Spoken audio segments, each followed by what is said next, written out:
to JavaScript Playground. In this video, we will learn how to use regular expressions in JavaScript. To define a regular expression in JavaScript, there are two ways.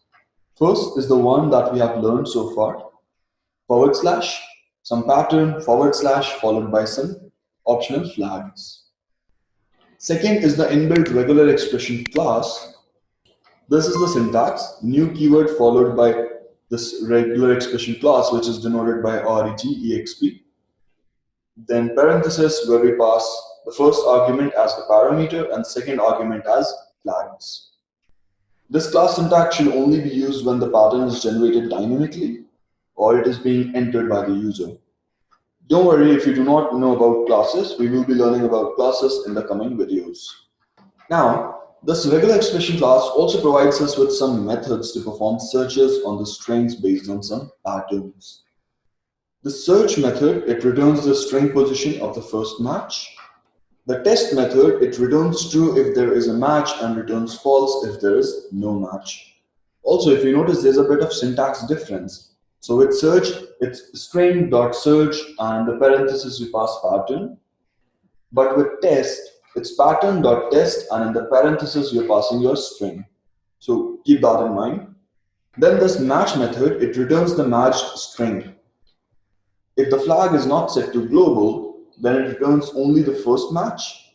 But if the flag is set to global, then it returns an array of matches.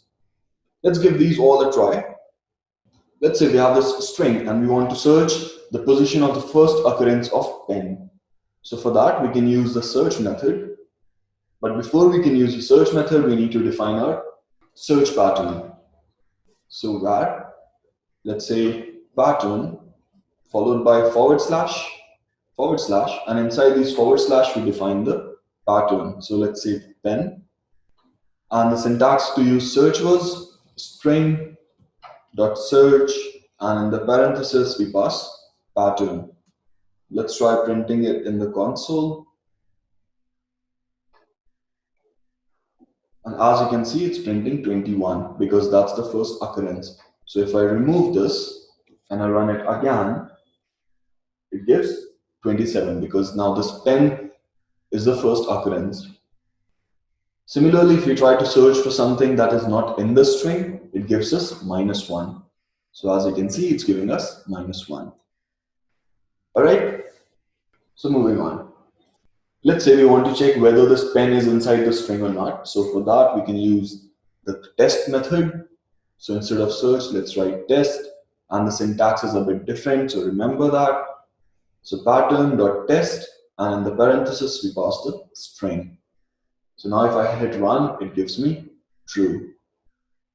But if we try to search for something else, say penny, and hit run, it gives us false because there's no penny in here. All right, moving on. Now let's say we want this matched string to be returned. So in that case, we can use the match function. So string.match, and in the parenthesis, we pass the pattern. Let's run, and as you can see, it's just giving us 1. Now to get all from the string, we can just pass another flag over here, global. So /g, which represents global. And as you can see, it's just giving us 1 because we had another pen here. So let's try running it again. And as you can see, it's giving us 2 pens in the array now. Also, there's another pen with all caps. So for that, we can add another flag here, insensitive. So now the search wouldn't be case sensitive. So small I will be equal to capital I. Or in this case, small pen will be equivalent to capital Pen. Let's run. And as you can see, it's giving us 3 results. Also in the beginning, I mentioned there are 2 ways to define these patterns. So one was this. Another was using the class. So the syntax was new followed by regular expression. And inside this, first we pass a pattern. And in the second, we pass the flags. And as you can see, it's giving us null because we don't need to pass these forward slashes. We just need to pass the expression. So when I hit run again, it works absolutely fine. Let's say we just want to select all the spaces. So if you remember, we have these character classes. So we can simply do backslash small s. When I hit, it gives me all the spaces. Let's say we had some numbers here, this 101 and say 102. And we wanted to select all the numbers. We could simply do 0 to 9. And as you can see, it's giving us all these numbers. So similarly, you can do everything that we've learned so far.